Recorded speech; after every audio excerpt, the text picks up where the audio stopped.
నమస్తే రమగారు. నమస్తే జయ. రమగారు, మనం వరప్రసాదుల సిరీస్లో ఉన్నామండి. హ్మ్. సో ఐదుగురు కూడా ఒక గ్రామానికి వచ్చారు. హ్మ్. అక్కడ పగలు రాత్రిగా, రాత్రి పగలుగా మారిపోతా ఉంది. అక్కడ వింతలు విచిత్రాలు చూసి హ్మ్. దీన్ని ఎట్లయినా సరి చేయాలనుకున్నారు కదా. హ్మ్. తర్వాత ఏం జరిగింది? సరే, వస్త్రాలు నేస్తామని రాజుగారిని ఒప్పించారు. ఉమ్, రాజుగారికి ఏం చెప్పారంటే, మా వస్త్రాలు ఎలాంటి మహిమాన్వితమైనవంటే వ్యభిచార దోషంతో పుట్టిన వాళ్ళకి కనపడవి ఇవి. మిగిలిన వాళ్ళందరూ వీటిని చూడగలరు. ఓకే. అంటే వ్యభిచార దోషంతో తల్లి క్యారెక్టర్ సరైంది కాని వాళ్ళకి కనపడవు. మిగిలిన వాళ్ళు వీటిని చూడగలుగుతారు, ఎందుకంటే ఇవి చాలా మహిమ గలవి అనగానే రాజు ఒప్పుకున్నాడు. అంత అద్భుతమైనవి మనం చేయాల్సిందే కదా. కానీనుడు ఒప్పుకున్నాడు. సరేనన్నాడు. మీకు కావాల్సిన డబ్బులు ఇస్తామన్నారు. ఒక పెద్ద బిల్డింగ్ ఇచ్చారు, బోళ్ళంత డబ్బు ఇచ్చారు. హాయిగా వీళ్ళు కొన్ని రోజులు ప్రయాణం చేసి ఇక్కడికి వచ్చారు. ఒక నెలన్నర పాటు విందులు వినోదాలు బ్రహ్మాండంగా ఆ ఊళ్ళో ఉన్న రకరకాల అన్ని ప్లేసులు చూశారు. ఐదుగురు ఉన్నారు కాబట్టి హాయిగా ఆడుకున్నారు, పాడుకున్నారు. పని వాళ్ళని పెట్టుకుని వాళ్ళు ఏం చేస్తున్నారో ఎవరికీ తెలీదు. సరే, రాజుకి నెలన్నర గడిచింది. బోల్ డబ్బు ఇచ్చాము, వీళ్ళు ఏం చేస్తున్నారో చూడమని ఒక గ్రామ పెద్దలిద్దరిని పంపించారు. ఆ ఊరు తాలూకు జనాల్లో చాలామంది ఉంటారుగా. అందులో ఒక కారణము గారు, ఒక కాపు, అంటే మన పొలం పనులు చేయించే పెద్ద కాపు అంటారు ఆయన్ని. కులం కాదు అది. ఆ కాపు కారణం ఇద్దరు వచ్చారు. వచ్చాక వాళ్ళు వచ్చామని కబురు రంగానే వీళ్ళు ఐదుగురు ఏవో ఆడుకుంటూ పాడుకుంటూ ఉన్న వాళ్ళు చకచకా కూర్చున్నారు. ఒకళ్ళేమో ఇట్లా దారం తిప్పుతున్నారు, ఇంకొకడేమో ఇట్లా లాగుతున్నాడు, ఇంకొకడేమో ఇట్లా చేసి వస్త్రాలు నేసేటప్పుడు ఎట్లా చేస్తారు, మగ్గాలు ఉన్నాయి, మగ్గం ఉంది, మగ్గాలు కొన్నారుగా. రాజు పంపించాడు కొత్త కొత్త మగ్గాలు చేయించు. మరి వాడు దాన్ని ఇట్లా లాగుతున్నాడు. అక్కడ ఏం లేదు, అదే టక్కు అంటోంది. ఒకడు దారాలు, అక్కడి నుంచి ఇంకొకడేమో దీనికి ఏదో దారం పెట్టి తిప్పుతున్నాడు. తిప్పేసరికల్లా వీళ్ళు లోపలికి వచ్చారు. లోపల రాగానే వీళ్ళు తెల్లబోయారు. చూస్తే ఏమీ లేదు ఇక్కడ. ఏమనాలో అర్థం కాల. వాళ్ళకి ముందే తెలుసు. ఇక్కడ కూర్చున్న వసంతుడు ప్రవరుడు ఉన్నారుగా కుర్రాళ్ళు. వసంతుడు అన్నాడు, చూసారండి ఇలాంటి వస్త్రం ఎక్కడైనా చూసారా మీరు? పట్టు ఎందుకు పనికి వస్తుందండి, దీని ముందు ముట్టుకుని చూడండి అని ఇట్లా ఇచ్చాడు చేతికి. ఏమీ లేదు ఆ చేతిలో. వీడు ఇటా అన్నారు. ఏమనాలో అర్థం కావట్లేదు. ఇప్పుడు మాకు ఏది ఇక్కడ అని అడిగితే వెంటనే మీ అమ్మ సరైంది కాదు అనేది వచ్చేస్తుంది. తన తల్లి సరైంది కాదు. అయ్యో రామ్మ, మా అమ్మ సరైంది కాదు, అందుకే నాకు కనపట్టలేదు అని కరణం గారు ఎరా బాగున్నాయి కదరా అని కాపుని అడిగాడు. ఆయనకి కనిపించట్లా. అక్కడ ఉంటేగా. ఆయన ఏమనుకున్నాడు, అమ్మో కరణం గారికి కనపడుతోంది, నాకు కానీ కనిపించట్లేదని అనుకుంటాడేమోనని. ఎంత బాగుందండి, ఏమి రంగండి, పట్టెందుకు సరిపోతుంది అయ్యగారు దీని ముందు అన్నాడు.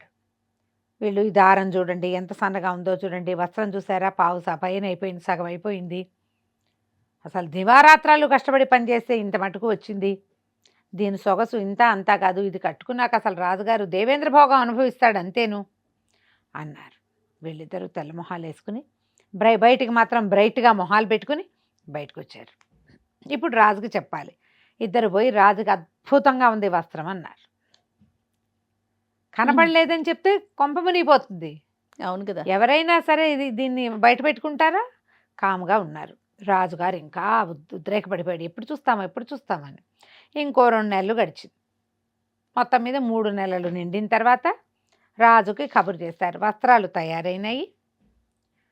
ఈ వస్త్రాలు కట్టుకుని మీ ఇద్దరు భార్యాభర్త కలిసి ఉంటే మీకు అద్భుతమైన కుమారుడు కలుగుతాడు. కాబట్టి మీరు చక్కగా భద్రగజం మీద ఊరేగింపుగా బయలుదేరి దేవాలయానికి వెళ్ళి అర్చనలు చేయించుకుని బాగా ఇతోధికంగా దానాలు అవి చేసి ఊరేగింపుగా వస్తే మేము వస్త్రాలు కట్టిస్తాం. ఆ వస్త్రాలు కట్టుకుని ఊరేగింపుగా వెళ్ళిపోవచ్చు అంతఃపురానికి అని చెప్పారు. కోటకు వెళ్ళిపోవచ్చు. రాజు రాణి కూడా. సరే, రాజుగారు రాణిగారు భద్రగజం మీద ఊరేక్కుంటూ వచ్చారు. మరి రాజు అన్నాడు, ఇంత అద్భుతమైనది చేసేటప్పుడు మీరందరూ ఉండకపోతే ఎట్లాగా?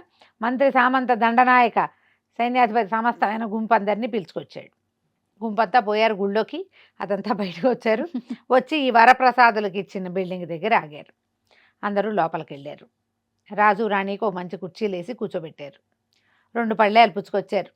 వసంతుడు దండు ఇద్దరు కలిసి ఏర్పెట్టారు. ఇదిగోండి వస్త్రాలు అన్నారు. రాజుగారు చూస్తున్నారు, ఆయన కనిపించట్లేదు, ఏమీ లేదు అందులో. వస్త్రమేది అందామంటే భయం వేసింది. రాణి కేసు చూశాడు. రాణిగారు ఆవిడకి కూడా ఏం కనపడలా.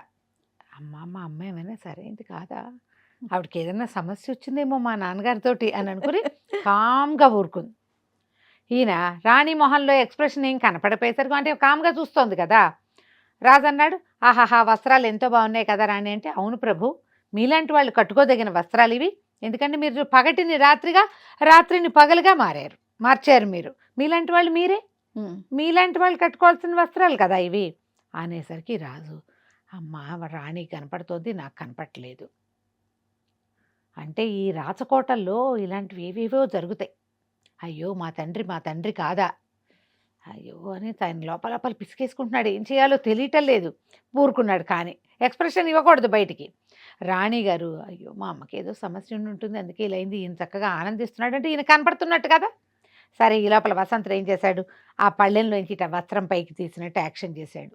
తర్వాత దాన్ని ఇట్ట తీసాడు, దులిపాడు, కుర్చీలు పెట్టి రాజుగారికి పంచ కట్టించడానికి సిద్ధపడ్డాడు. మీ వస్త్రాలు తీస్తే ఇవి నేను కడతానన్నాడు. రాజుగారు చక్కగా పైన వస్త్రం కూడా తీసి పక్కన పెట్టి పంచ కట్టుకోవాలంటే ఏముంది, నుంచోవాలి. సరే, వస్త్రం కట్టుకున్నారు. ఆయన అదృష్టం బాగుండి లో వస్త్రం మాత్రం ఉన్నది. అయిందా, వస్త్రం కట్టారు. ఈ లోపల దాసి ఒక ఆవిడ వచ్చింది. ఈ దాసికి ముందే ఏర్పాటు చేసి పెట్టుకున్నారు రాణిగారి వస్త్రం కట్టించడానికి. ఈ రెండో పళ్ళెం మోసుకెళ్ళింది, రాణిగారిని లోపల తీసుకెళ్ళింది అభ్యంతర మందిరంలోకి. ఆవిడ కూడా చక్కగా వస్త్రాలు ఊడదీసి చీర కట్టింది, నటించింది. అక్కడి నుంచి స్తనవల్కలం, దానికి ఏమిటంటే వీళ్ళ వెనక్కి కట్టడానికి బ్లౌజ్ కాకుండా, అప్పట్లో బ్లౌజులు ఉండేవి కాదు కదా, సింగిల్ క్లాత్లే. వస్త్రం అది కట్టింది, ఇది వేసింది. రాజు రాణి ఒకళ్ళనొకళ్ళు చూసుకున్నారు, పైవేసింది. అసలు ఒంటి మీద నాకు కనపట్టలేదే మన కర్మ అనుకుని ఇద్దరు యువతలకు వచ్చారు. శబాష్ అనుకుంటారు, భలే ఉండే. అక్కడి నుంచి ఏనుగెక్కారు. మావటిపాడి కళ్ళు మూసుకున్నాడు. వాడికి ఏం చేయాలో తెలియదు. చుట్టూతా ఉన్న ప్రజలందరూ బీసుకుపోయి నుంచున్నారు. ప్రతివాడికి నాకు ఏంటి లేవు అన్నా, నాకు కనపడలేదు అన్నా మీ అమ్మ అని వచ్చేస్తుంది. మాతృదేవత మీద అంత మాట ఏమన్నారా మానవుడైనా పడగలరా? అసలు ఆడైనా మొగైనాను. అందరు బిక్క చచ్చిపోయి నుంచుని ఉన్నారు. గజం మీద ఊరేగుతూ వెళ్ళారు. ఆడవాళ్ళందరూ కూడా, ఈ పుర ప్రముఖులు, పెద్ద పెద్ద మేడల మీద ఎక్కిన ఆడవాళ్ళందరూ, పురస్త్రీలంతా ఈ అర్ధనగ్నంగా అంటే కేవలం లో వస్త్రాలతో మాత్రమే కూర్చుని ఉన్న మిథునాన్ని చూసి ఏమనాలో తెలియక కళ్ళు మూసుకున్నారు. కొంతమంది దిగెళ్ళిపోయారు, ఇంకొంతమంది నోరు గాఠిగా మూసుకున్నారు, ఇంకొంతమంది ఎవ్వరూ మాట్లాడలే. ప్రజల్లో ఒక్కళ్ళు కిక్కురు మనల. రాజు రాణి ఇద్దరు అంతఃపురానికి వెళ్ళిపోయారు. పోయి ఆయన అంతఃపురంలో మంచం మీద కూర్చుని రాజుగారు చెప్పాడు, అనుకున్నాడనమాట, ఎంత తేలిగ్గా ఉన్నాయి వస్త్రాలు, ఒంటి మీద బట్ట ఉన్నట్టు కూడా తెలియట్లేదు. తేలికపాటిగా దేవతా వస్త్రాన్ని వాళ్ళు ఎట్లా నేశారు అన్నాడు. అనుకుని రాణిని అడిగాడు, రాణి అందరిలో చెప్పలేకపోయాను, ఇంతకీ ఈ వస్త్రపు రంగు ఏమిటో చెబుదు. ఆవిడ తెలిపోయి, అదేంటి మీకు కనిపించట్లేదా? కనిపించట్లేదు రాణి, మా మాతృదేవతని బయటేసుకోవాల్సి వస్తుందని అక్కడ నేను అనలేకపోయాను. ఈ రంగు ఏమిటో చెప్పు, నీ బట్టల రంగు కూడా నాకు తెలియటం లేదు, ఈ రెండు రంగులు ఏమిటో చెప్పబా అన్నాడు. అనగానే రాణికే బొమ్మని కేకపెట్టింది, అయ్యో నాకు కూడా కనిపించట్లేదు మహాప్రభో అన్నది. అప్పుడు ఆవిడకి తెలిసింది, తను చాలా లిమిటెడ్, అతి చిన్న లో వస్త్రంతో ఉన్నాను అని అర్థమైంది ఆవిడికి. కేవ్వమని కేకపెట్టింది, లోపలికి పరిగెత్తేసింది. ఏదో వస్త్రం చుట్టు పెట్టుకుని వచ్చింది ఏడ్చుకుంటూ. బయటకు వచ్చేసరికి రాజుకు ఒక డౌట్ వచ్చింది, ఏమిటి మా ఇద్దరికీ ఇలాంటిది ఎందుకు జరిగింది? ఇప్పుడు మొదట ఎవరైతే వస్త్రాలు చూసామని 3 సార్లు 4 సార్లు ఇన్స్పెక్షన్కి పంపారు కదా, ప్రతి ఇన్స్పెక్టరు అద్భుతం అన్నాడు. అందరినీ పిలిచాడు, చంపేస్తాను నిజం చెప్పకపోతే. ఎవరైనా దేవతా వస్త్రాలని కళ్ళతో చూసిన వాళ్ళు ఉన్నారా అంటే ప్రతివాడు నేల చూపులు చూస్తున్నారు. ఒక్కోడు మేము చూడలేదు ప్రభు అన్నారు. 8 మంది మేము చూడలేదు అనగానే ఒకళ్ళనొకళ్ళు చూసుకుంటే ముందు మీ అమ్మ అంటే మా అమ్మ అని అనుకోవడం కాదు. ఏమిటిది, ఎవరికీ కనపడకుండా ఉంటుందా? ఏడు మన దేశంలోనే లేరా పతివ్రతలు? నిర్ఘాంతపోయేసరికల్లా దాసీలు 2-3 వచ్చారు. ప్రభు విడవడానికి వస్త్రమే లేదు అన్నాడు. అనగానే మెల్లిగా రోడ్డు మీద వాళ్ళని ఒక్కొక్కళ్ళని సైనికుల్ని ప్రతి వాళ్ళు రాజు రాణి గారు లిమిటెడ్ వస్త్రంతో కనిపించారు. రాజుకి పిచ్చి కోపం వచ్చేసింది. తనొక్కడే అర్ధనగ్నంగా ఊరేగటం కాకుండా ఏనాడు ప్రజల మొహం చూడని మహారాణిని, పాపం ఇంత పని చేశానే, పట్టుకురండి రా వాళ్ళని, పద్మశాలీలు ఎక్కడున్నారు అన్నారు. ఆనంగానే మొత్తం సైనికులంతా వెళ్ళి వరప్రసాదులకి ఇచ్చిన బిల్డింగ్ మీద పడ్డారు. అక్కడ పిట్టా పురుగు లేదు. వీళ్ళు పెట్టిన బోల్డ్ అంత డబ్బు గిబ్బు ఇచ్చారుగా అన్ని సంచులతో సహా వెళ్ళిపోయినాయి. వీళ్ళు ఇచ్చినటువంటి మగ్గాలు మాత్రం ఉన్నాయి. అక్కడ ఒక ఉత్తరం రాయబడి ఉంది రాజుగారి పేరు మీద. పరిగెత్తుకుంటూ సైనికులు పట్టుకొచ్చి రాజుగారికి ఇచ్చారు. సరే, అందులో ఉత్తరంలో ఏముంది? నువ్వు అంటే అకార్యకారణకుడివి, నువ్వు ఏది చేయకూడదో ఆ పని చేసే రాజు అయినటువంటి కానీనుడికి ఇంద్రుని దేవతలు రాస్తున్నటువంటి దూతలు రాస్తున్నటువంటి ఉత్తరం ఇది. నువ్వు పగటిని రాత్రిని, రాత్రిని పగటిని చేసావు. బుద్ధిమంతుడైన సుబుద్ధిని తీసేసి తెలివి తక్కువవాడు, అకార్యకారణం చేసేవాడు, అంటే ఏది చేయకూడదో అకార్యకారణం చేసేటువంటి కుబుద్ధిని మంత్రిగా పెట్టుకుని పగటిని రాత్రిని చేసే ప్రయత్నం చేసావు నువ్వు. నీకు శాస్తి చేయటానికి, బుద్ధి చెప్పడానికే ఇంద్రుడి పనుపున మేము వచ్చిన దేవదూతలం. నువ్వు మళ్ళీ ఈ పద్ధతి మార్చుకో, లేకపోతే నీకు శాస్తి చేయబడుతుంది, ఇది చాలదు నీకు అని రాశారు. ఈయన నిర్ఘాంతపోయాడు. ఇంద్రుడి దేవతలు అంతే అయి ఉంటుంది, దేవతావస్త్రాలు అని చెప్పారుగా, వాడు ఎంత మూర్ఖుడో చూడు. ఇది మనుషుల పని అని అనుకోలే. ఇప్పటికీ కూడా అనుకోకుండా అమ్మ ఇంద్రుడితోటి మనకు వైరం ఎందుకని కుబుద్ధిని ఊళ్ళోంచి బయటికి పంపించేసి సుబుద్ధి ఎక్కడన్నాడో వెతకండి రా అని ఆ రెండో పేద మంత్రి గారిని పిలిపించుకుని ఆయన చెప్పిన ప్రకారంగా రాజ్యాన్ని మళ్ళీ రాత్రి పగలుగా మామూలుగా మార్చుకుని జాగ్రత్తగా ప్రజారంజకంగా రాజ్యం చేశాడు. ఈ దేవతా వస్త్రాల కథ మనం ఎన్ని చోట్ల ఎన్ని విధాలుగా వింటాము. అవును, రోడ్డు మీద ఉన్న పిల్లాడే ఒకటి చెప్పేశాడని ఒక కథ ఒకటి వింటాం. ఇది మనకి పాతకాలపు కథలు ఈ కథ చెప్తారు, రాజే స్వయంగా తెలుసుకున్నాడు అని.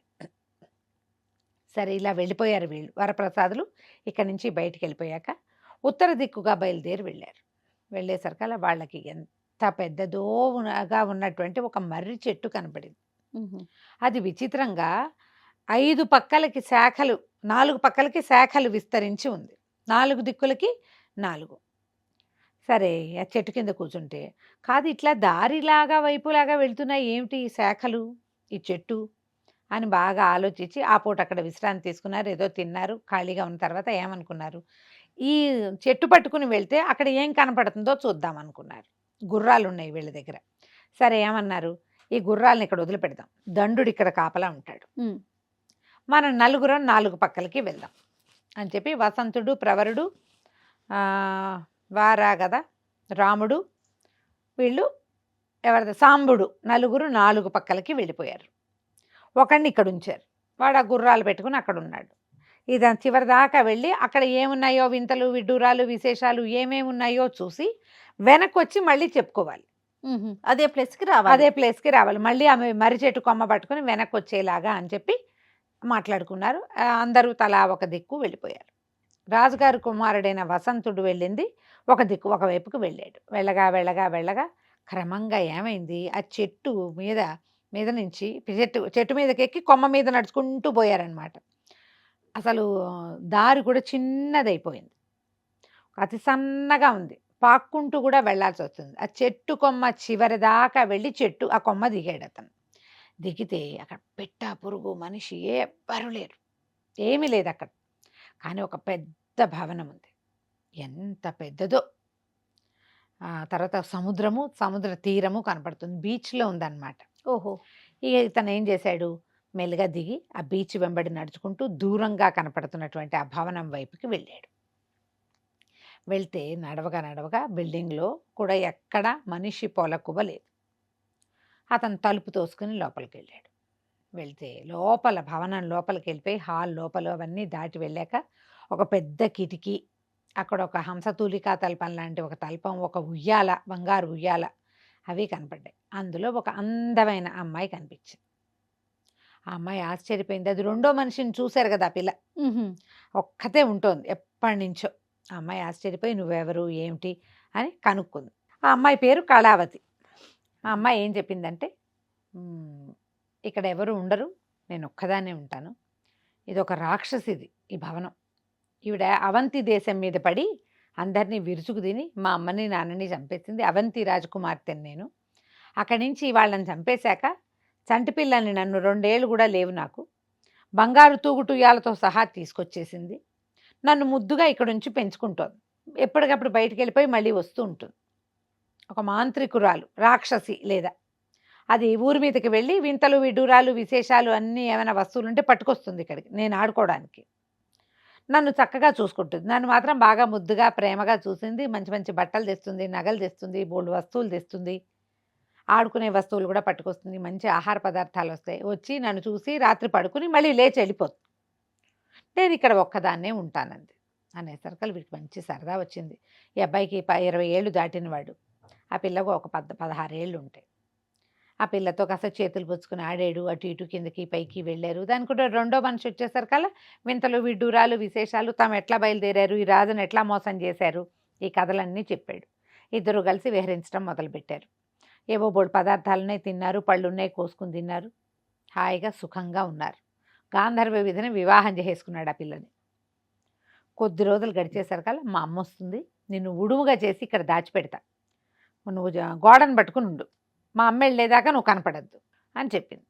ఈ కుర్రాన్ని అది రాక్షసి నేర్పిన మాయలు చిన్న చిన్న మంత్రాలతోటి వసంతుణ్ణి ఉడుముగా చేసి గోడ మూలన తగిలించేసింది. గోడలు పట్టుకుని ఉంటాయి ఉడుములు.